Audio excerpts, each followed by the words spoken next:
ប្រវត្តិសាស្ត្រត្រូវបានចាត់ទុកជាថ្មីចោលនៅតែចោលទៅជាវិខំកលៃចោលដល់ស្រៈអោបប្រែមកថតដាក់ស្រៈអៃប្រាសាទតំងចុះទៅទៀតចាំបំពេញចោលដែលរឆានដល់ទាំងពុយមកទន្ទ្រានប្រវត្តិសាស្ត្រមានតែវាមិនរៀនតែឯងកុំភ័យឯងចាំស្ដាប់យើងនេះទីសិនប្រកដាច់មកពីណានចៅសុំច្រកដីខ្មែរខុនបានខ្លាំងហាសងគុណខ្មែរវងដែលលំពេងផ្លែដៅពូជសាក់ពូជចោលព្រាបបីដោយសាសហលួចទឹកលួចដីតាំងពីសខោទៅលួចទាំងវប្បធម៌អរិយធម៌ក្តៅលើចូលឈ្លានពានចង្លួចតាក់កបីស្រែកប្រាប់ផែនដីពីមួយជាតិពូតៃពូចោលពាក់កណ្ថោទៅអន្តរជាតិมันក៏រកពីសម្ដីពូទាំងនេះអត់មានយាមានអីមកនិយាយពូទាំងនេះចាំមកសៀតប្រាស់យោធាមកបំពេញសន្តិភាពមើលបាត់ឈប់បាញ់មិនញញើតពាក្យសម្ដីដែលចង្អុលដាក់គេនេះចរិតពូថាចាក់រុកលៀបពូតែវាបរាជ័យទស្សវត្សរាជធននៃខ្មែរម្ចាស់ដីពូចោលតទៅនឹងត្រូវបណ្ណាសាស្រីសេខគិរីសវរៈថៃកាតក៏លយកវាបន្តអ្នកណាសម្លឹងអ្នកត្រួតត្រានៅយើងនឹងដឹងច្បាស់ចំពោះនេះទឹកដីចាំមកបីមហាចេតាលោកដៃចូលចែកបំពេញដល់ទេវតាតិចប្រាំងប្រាសាទព្រះវិហារដ៏អស្ចារ្យមានលហិតជាប់ដៃជាគិតកោសាសនាពិតដែលមិនពិតតែរឿងពិតនៅតែពិតមើលតែពូជសាសមួយនេះភ្នំលបែងដល់លោហៈរំលែងសៃមកខ្លាចជាទីបញ្ចុះសពវាត្រីមុំបីអានសេះភ្នំត្រង់រកជនជាងខ្មែរព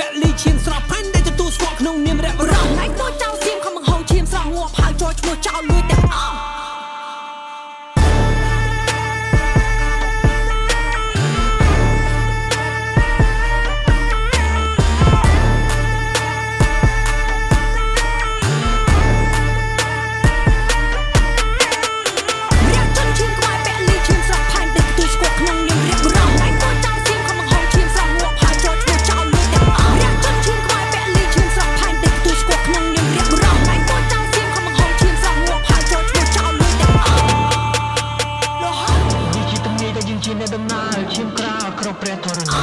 ចូលស្រុកចូលសមុខរាជសីប្រាំវាត្រីវារឿងគឺប្រតិពីបានគឺងឹតមហាវេសវ័នប្រាំងនេះពន់ត្រៀមមកសពពន្យល់